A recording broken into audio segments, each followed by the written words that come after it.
treat each other's views with respect. And I respect the views of everyone here, including everyone in the audience. And that respect, in turn, means listening and not interrupting when others are speaking. I sincerely hope that everyone here today, including our guests, especially guests in the audience, will afford these proceedings with that level of respect. The novelist Edith Wharton said, "The only way not to think about money is to have a great deal of it." Today we host the third of our 3 roundtable discussions on health care reform. This one thinks about money. With any luck, we'll have a great deal of it. This roundtable discussion will preview many of the revenue and savings options that the committee will consider at a walkthrough session next week, heading into our markup next month. The committee has spent a good deal of time laying the groundwork for comprehensive health care reform. We've discussed ways to reform the health care delivery system.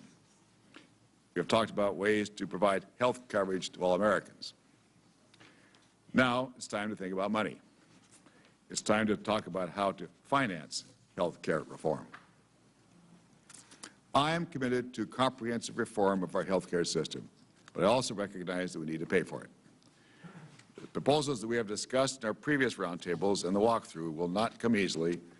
The reforms we are planning will not be cheap. But Americans already spend $4.5 million on health care every minute of the day. That's $2.5 trillion a year. Without reform, over the next 10 years, America will spend more than $33 trillion on health care. The federal government alone spends nearly $700 billion a year on Medicare and Medicaid. And the federal government forgoes almost $300 billion a year in federal tax revenue and health care tax expenditures.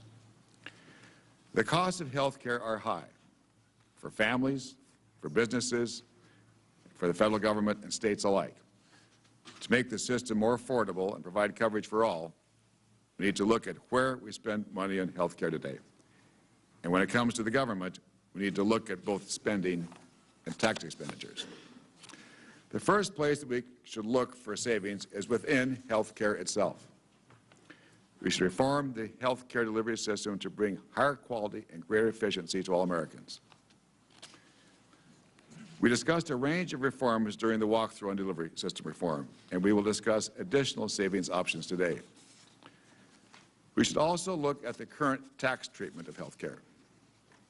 I know that there is some controversy about doing so. Some do not want to modify the current unlimited exclusion for employer-provided health care.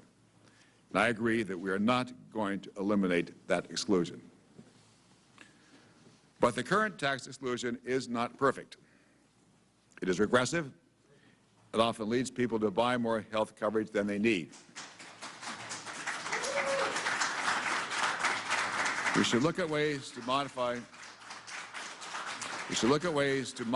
the current tax exclusion so that it provides the right incentives.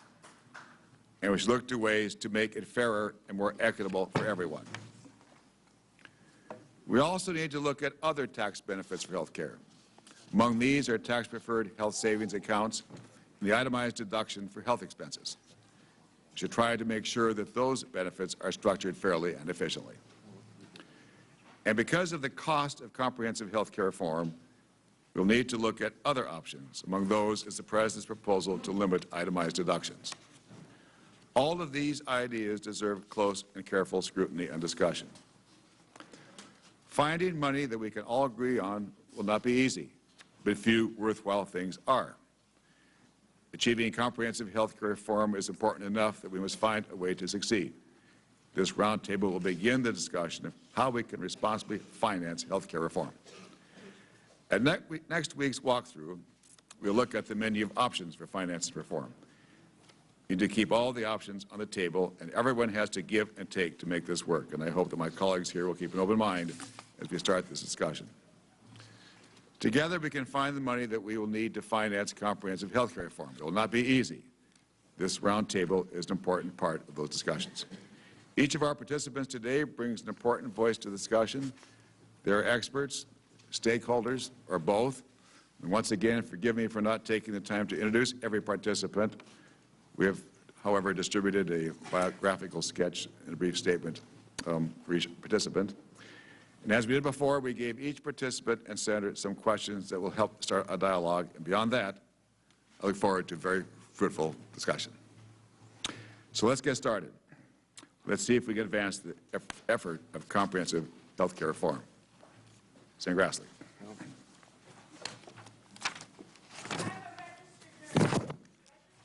Have a legal duty to advocate to change circumstances that are against the interests or wishes of our patients. They will be in order. Today is Comments from the audience are inappropriate and out of order.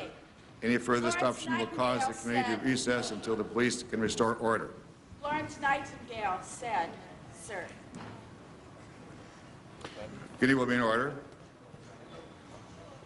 Committee will stand in recess until the police can restore order. Florence Nightingale said, were there none that ever hoped for better, there would never be any better. Until there's a single-payer health care system in this country, there will never be safety for patients that need access to medically necessary care. Now there's Florence Nightingale, and all the residents in this country, patients need access to medically necessary health care.